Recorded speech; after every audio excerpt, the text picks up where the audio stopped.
যেসব জিনিসগুলো খেতে ভীষণ মজা সেসব জিনিসগুলো পরিষ্কার করাও যেমন কঠিন, রান্নাও কিন্তু কঠিন। গরু ছাগলের পায়া, বট, ঘাটকোল, কচুরলতি, কচু শাক, শুটকি, শীতল, কাঁঠালের ইঁচড়, গলার মোচা, ডুমুর, এই খাবারগুলো কিন্তু পরিষ্কার করা যেমন ঝামেলা, খাওয়াও কিন্তু অনেক ঝামেলা, মানে রান্না করাটা। আর এইগুলো যদি ঠিকঠাক মতো রান্না করা না হয় খেতেও কিন্তু ভালো লাগে না, একেবারে অখাদ্যে পরিণত হয়ে যায়। এই যে আজকে আমি ঘষাঘষি শুরু করে দিয়েছি কচুরলতি, আর আপনাদের ভাইয়াকে বাজারে পাঠালেই এক খাঁটি কচুরলতি সে নিয়ে আসবেই। জানি না আমাকে শাস্তি দেওয়ার জন্য নিয়ে আসে, না তার পছন্দ না আমার পছন্দ, কিছুই ভালো বুঝতে পারি না। তারপরেও কচুরলতিটা আমি সুন্দর করে পরিষ্কার করে নিয়েছি। আর এই টেকনিকটা আপনারাও ফলো করতে পারেন, মাত্র 10 মিনিটেই আপনার পুরা কচুরলতি একেবারে ঝকঝকা তকতক হয়ে যাবে।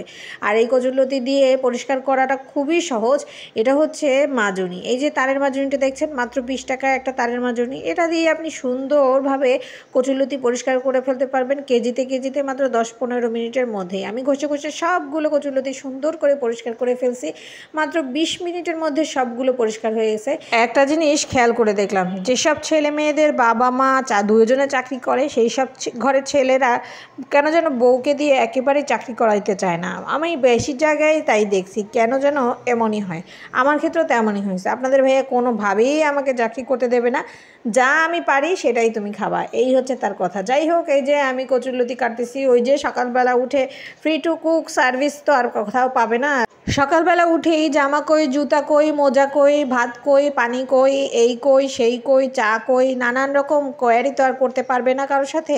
আর দেখবে বউ ব্যাগ নিয়ে অফিস চলে গেছে, তার ঘুম থেকে ওঠার আগেই, হয়তো বা সেই জন্যই চাকরি করতে দিতে চায় না। আর এটা হয়তো তার বাবা মাকে বলতে পারতো না বলে তার মা ওটা মেনে নিয়েছে, কিন্তু আমি তো বউ, আমারটা তো আর মানবে না, আমাকে তো তার কথাই মানতে হবে। তবে সবার ক্ষেত্রে কিন্তু সমান হয় না। আমার হাজব্যান্ড এমন, আমি মেনে নিয়েছি, সবাই কিন্তু তা মেনে নেবে না। যাই হোক, এই যে কথা বলতে বলতে আমার সব কাজ কিন্তু শেষ। আর দেখতেই পাচ্ছেন আমার কচুরলতিগুলো কত ফ্রেশ ছিল। এই কচুরলতিগুলো 2 দিন আগে এনেছে আপনাদের ভাইয়া, ফ্রিজে রাখছিলাম কেন জানেন, এই 2 দিন ধরে একেবারেই পরিষ্কার করতে ইচ্ছা করছিল না, তাই আজকে ভাবলাম একটু রোদ আছে আজকে পরিষ্কার করি। আর আমার রোদ টোদ না হলে এইসব খাবার যেন কেমন খেতে ভালো লাগে না গরম ভাতের সাথে।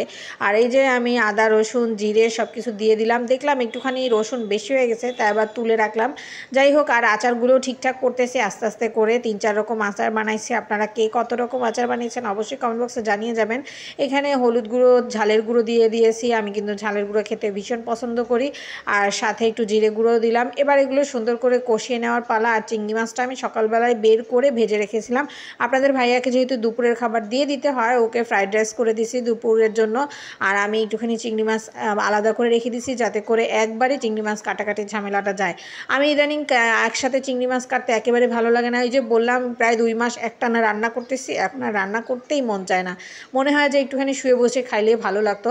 কালকে তো নানান রকম ভর্তা দিয়ে দিনটা চালিয়ে দিছি। যাই হোক, এই যে কচুরলতি সুন্দর করে কষিয়ে একটুখানি পানি দিয়ে দিলাম, এবার ঢাকা দেওয়ার পালা। মোটামুটি এখন একটু ঢাকা দিয়ে রান্না করলেই 20 মিনিটের মতো হয়ে যাবে আমার কচুরলতি। আর কচুরলতি খেতে কিন্তু ভীষণ মজার।